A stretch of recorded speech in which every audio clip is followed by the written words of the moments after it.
Estanislao Zuleta es un pensador que nos refresca la imperiosa necesidad de saber acogernos al ejercicio de la racionalidad, al conocimiento racional y al pensamiento derivado de este conocimiento racional cuando un sujeto es capaz de poner ese conocimiento en función de una creación. Aquí siempre hay que decir que la racionalidad no quiere decir esa cosa caricaturesca que algunos se representan, y es que es un rechazo de todo lo que no sea susceptible de ser entendido racionalmente. Eso es una cosa que se le endilga a la racionalidad por parte de gente que no quiere entender qué es eso, y no lo quiere entender porque se quiere mantener en la idea romántica. Recordemos aquello, ¿no?, de que la racionalidad en el siglo XVIII-XIX trae como contragolpe el romanticismo. La racionalidad lo que planteaba es que el ser humano es la criatura que está dotada de la posibilidad de explicarse el mundo en términos de una causalidad, de una demostración. La racionalidad es una exigencia de que llamemos verdad lo que se puede demostrar. Entonces el romanticismo vino con aquello de que la racionalidad desconocía todo lo que no se puede demostrar. No se puede demostrar una novela, no se puede demostrar un poema, no se puede demostrar esta sinfonía de Schubert que está sonando, pero tampoco se puede demostrar la sexualidad, la elección amorosa que he hecho, la angustia del sujeto ante la muerte. Eso no es demostrable. Eso puede ser figurable, y por eso el lugar tan importante del arte. El romanticismo en ese sentido tenía tanta razón como la racionalidad. ¿Cuál era el problema? Que se consideraban dos opuestos, dos, dos fuerzas antagónicas. Entonces, o soy romántico o soy ilustrado. Pero el siglo XIX, en ese proceso constante de revisión crítica del legado de la racionalidad y del romanticismo por parte de grandes pensadores, va interrogando esas dos posiciones que en disyuntiva se le ofrecían al ser humano. Entonces, pensadores, ya lo he dicho en otra oportunidad, como Nietzsche o como Freud, para ejemplificar con ellos dos, pero uno podría decir Kierkegaard, etcétera, lo que van mostrando es que el ser humano es una figura hecha de una materia compleja, que incluye dominios donde la verdad puede encontrar los caminos de una demostración, porque hay objetos para el ser humano que son explicables bajo la vía de la demostración, pero en el ser humano hay objetos que no se pueden explicar por demostración. Entonces que hay que encontrar otras formas de poder presentar esos objetos y permitir un acceso a la verdad, que ya no sería la verdad bajo la fórmula de la demostración, sino la verdad bajo la fórmula de la figuración, la figurabilidad, que es la única forma en que yo puedo entender, cómo decir, el papel que juega el arte. El arte no demuestra, ofrece una figuración, solo que no es cualquier figuración. Entonces, estos pensadores empiezan a mostrar que en lugar del o romántico o ilustrado o racional, lo que hay que plantear es que el ser humano es un ser que necesita reconocer en su existencia cosas que son muy disímiles en composición, y por ende en la necesidad de abordajes del conocimiento que sepan ser también diferentes. Entonces no es lo mismo, no sé, calcular, por ejemplo, la trayectoria de un meteorito o de un cometa, que explicar el fenómeno, por ejemplo, del amor o de la sexualidad. No se puede matematizar el amor, ni se puede matematizar la sexualidad humana, ni el objeto de amor hacia el que se inclina el sujeto se pueda, por ejemplo, entonces, como si fuese un teorema, explicar. Pero eso no quiere decir que se hunda en el desconocimiento absoluto. Ese es el papel fundamental que juega el arte. Entonces, mientras los saberes humanos y sociales y la filosofía argumentan, y mientras las ciencias demuestran matemáticamente, el arte, por eso su fundamental y crucial importancia, explora dimensiones y nos permite acceder a verdades que no encuentran el camino del teorema o de la sustentación argumentada. Entonces, Stanislao nos recuerda eso, que es muy importante y que es necesario para poder entender cada vez mejor a Nietzsche, a Marx, a Freud y en general a todos los pensadores. Por eso él evoca a los griegos, porque el pueblo griego no inventó todo lo que llamamos conocimiento ni nada. Eso es una cosa también que solamente algunas mentes calenturientas con ánimo de refutar a la racionalidad se inventan. Pero el pueblo griego es un pueblo simplemente que lo que hizo es que recogió de muchas partes y con eso hizo una elaboración muy particular, se inventó la ciencia, porque es que la ciencia no es el conocimiento de algo, sino la forma particular en que ese algo es desarrollado y presentado. Bueno, entonces Zuleta, y cosa que hay que agradecerle y es muy importante, él, él dice, bueno, no, mire, estamos ante un fenómeno muy complicado que es una criatura que padece de angustia, porque la angustia le viene por la muerte, por el sinsentido de la vida, por el desamor, por todas partes. Y entonces hay que ir en busca de los griegos para que con su apoyo podamos asumir y encarar el destino trágico del ser humano. Porque la racionalidad nos puede conducir precisamente a la plena conciencia de lo trágico en nuestra vida. Trágico, recordemos, es eso donde dos fuerzas se contraponen sin poderse resolver. Por ejemplo, trágico es que estoy vivo y voy para la muerte. Trágico es que la muerte existe para esta criatura que aún vive. Y trágico es que yo la vida la voy haciendo en el tiempo que al mismo tiempo, valga la redundancia, me desvive o me deshace. Entonces ir a los griegos para asumir y encarar el destino trágico del ser humano. ¿Quiénes somos? Se puede derivar de los griegos, por eso la tragedia fue tan importante para ellos. Y se puede uno responder sin patetismo, somos una criatura ínfima, minúscula, insignificante y además vulnerable. Eso sí, esta criaturita tan vulnerable, tan frágil, tan quebradiza que somos en tanto individuos y en tanto especie, porque es que nuestro conocimiento ya nos anticipa que un día este planeta deambulará absolutamente frío, sin luz y sin nadie en sus lomos.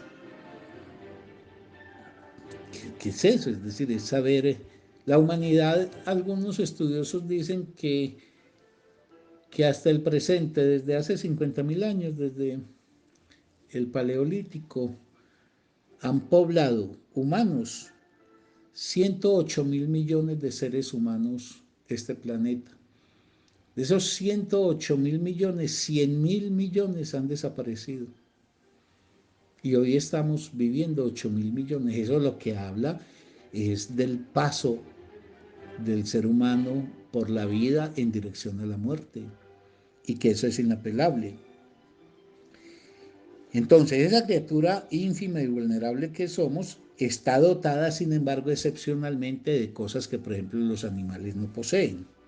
Nosotros tenemos tres grandes recursos para afirmar nuestra existencia, incluyendo el reconocimiento en ella de su carácter mortal.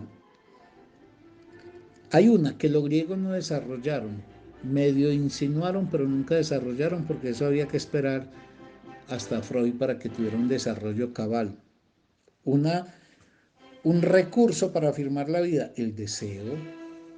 El deseo pues como una fuerza que en el sujeto ala, por ejemplo, hacia la exploración del mundo, hacia la apertura para nuevas experiencias, conquistas, eso que Nietzsche llama la afirmación de la vida. Si uno carece de deseo, se va aproximando a la forma de una piedra. Entre otras cosas que es en el deseante donde calan las preguntas. Alguien que no se pregunta deja serios indicios de un déficit en su deseo. Un segundo recurso del que está dotado esta criatura. Este primero pues ya dije que en general su estudio, su análisis, su indagación, esto del deseo, etcétera, tuvimos que esperar pues hasta Freud para un desarrollo teórico, conceptual, serio. Pero estas otras dos sí son muy griegas. Un segundo recurso, el conocimiento. ¿Y qué es el conocimiento? Zuleta lo expone muy bien. Es lograr salir de todo eso que sabemos. Es saber producir una ignorancia. Es dudar de lo que uno sabe. Si uno, para decir pues algo que ya está muy bien explicado por la gente del grupo de Zuleta, del seminario, si uno sabe, ya no se pregunta. Por eso es que la pedagogía griega pasa por no considerar la ignorancia como un vacío, sino todo lo contrario, como una llenura. Y que lo que hay que hacer, y en eso puede ser el ejemplo clásico es Platón, es mostrar cómo esas respuestas de las que uno está provisto son respuestas que basta un análisis más o menos detenido y eso empieza a resquebrajarse. ¿Qué es la sexualidad? Como diría, por ejemplo, como la analizaría el psicoanálisis. Pues es antes que nada empezar a mostrar por qué esas respuestas de las que estamos embargados y que estamos convencidos, por ejemplo, el concepto judeocristiano y naturalista de la sexualidad son incoherentes, contradictorios, etcétera, etcétera. Entonces los griegos dijeron, no, mire, el conocimiento es necesario para uno tener un mejor entendimiento del mundo y de la vida misma de uno y del destino de uno y poder a partir de él empezar ese difícil trabajo de aceptación de lo que es ineluctable e inapelable, por ejemplo, la muerte. Y un tercer recurso, el segundo pues, si me acojo a los griegos, es el del pensamiento. Hay que diferenciar conocimiento de pensamiento. Uno puede conocer para no pensar y puede conocer para pensar. Eso es más o menos como hablaba de la erudición. Uno puede ser un erudito para no hacerse preguntas o puede ser un erudito para hacerse preguntas. Entonces el pensamiento, porque para los griegos el pensamiento era una potencia transformadora del sujeto a partir de poner en cuestión la identidad, por lo menos parte de la identidad en la que el sujeto se reconocía, al abrirse este sujeto a nuevos sentidos racional o artísticamente logrados. O sea, uno tiene una identidad, en la identidad donde están las ideas que uno tiene, los valores morales que tiene, los ideales que lo acompañan. Es de acá que el conocimiento puesto en el procesamiento del pensamiento, es de que el conocimiento permita no repetir, sino realmente producir sentidos, puede conducir al sujeto a interrogar esos valores, esas ideas, esos ideales que lo acompañaban. Y entonces se pone en crisis la identidad en que nos reconocíamos para irle abriendo campo a una nueva forma de representación del mundo, valoración del mundo, etc. Eso pone en obligación al sujeto de encarar el duelo de lo que deja de ser, porque ya no puedes, como el que abandona la creencia para ingresar a una forma de la existencia donde ya no cuenta con un principio de credulidad, por ejemplo, en dioses. Hay un duelo que además trae muchos efectos, pero hacia el final de este bloque, con el poema de José Asunción, voy a tratar de mostrar cómo el ser humano es un ser que se transforma, y en esa transformación siempre hay algo que se deja, que duele despojarse de ello, que es costoso, pero que incluso en el camino mismo, la lucidez que va permitiendo conquistar nuevas cosas en el presente, tiran retrospectivamente un haz de luz sobre el pasado para mostrar ese pasado de uno lleno de errores, de causas en las que uno se comprometió que no llevaban a ninguna parte, y de eso no hay escapatoria. Si un sujeto no se transforma, permanece en lo mismo y repetirá hasta el final una vida achicada porque no se abre a posibilidades. Y si se abre a posibilidades nuevas, a formas de planteamiento nuevos, entonces cuando mira hacia su pasado se percata de que le entregó tiempo a personas, a causas, etcétera, que realmente hoy no lo haría. Pero eso no tiene escapatoria. Ahora en el presente vivo con lo mejor que puedo, pero en el futuro, cuando mire este presente, seguramente muchas de las cosas que hoy hago convencido de que le dan plenitud a mi vida aparecerán más bien como lo que me estaba comiendo la vida sin darme cuenta. Entonces los griegos nos enseñan a aceptar y asumir ese duelo, digámoslo así más bien, a aceptar el duelo, o sea, aceptar la muerte, y no solamente la muerte de las ideas en que me reconocía antes, sino aceptar también mi propia muerte. O sea, saber que no estoy hecho de una manera excepcional. Y para volver a algo ultra repetido, que esa conciencia entonces de una muerte que también tendrá su dedo señalándome un día y una hora específicas, será pues la forma de uno decir, bueno, pero entonces esta vida no la puedo dilapidar. Pero permiten también los griegos que asumamos ese nuevo rasgo de identidad. Es decir, que si somos sujetos que estamos habitados por un deseo que nos anima, por una búsqueda del conocimiento y por un efecto de pensamiento, esos tres recursos para asumir trágicamente lo que somos y nuestro destino, tanto el destino personal como el de la especie, serán maneras de poder hacernos cargo de nuestra verdad sin rendirnos a la ilusión religiosa. Nunca el ser humano podrá escapar de esa verdad, de sus dolores, de sus sufrimientos. Es una ilusión vana. Por eso quiero terminar con el poema tan bello de José Asunción Silva, donde el artista nos recuerda, olvídese. No habrá un paraíso terrenal, ni en el amor, ni en la política. Y tenemos que hacer una vida con la experiencia del dolor a cuestas. Cuando dice en ese poema tan bello de Suspiro, dice, si en tus recuerdos ves algún día, entre la niebla de lo pasado, surgir la triste memoria mía, medio borrada ya por los años, piensa que fuiste siempre mi anhelo, y si el recuerdo de amor tan santo mueve tu pecho, nubla tu cielo, llena de lágrimas tus ojos garzos, ah, no me busques aquí en la tierra, donde he vivido, donde he luchado, sino en el reino de los sepulcros, donde se encuentran paz y descanso.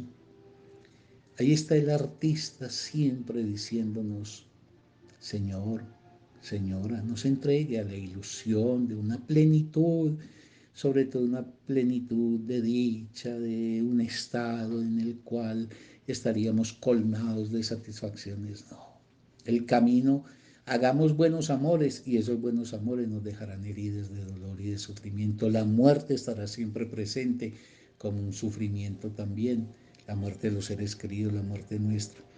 Por eso los artistas son tan importantes para poder conjuntar con estos pensadores que venimos trabajando y poder ir haciendo una mejor concepción de la vida.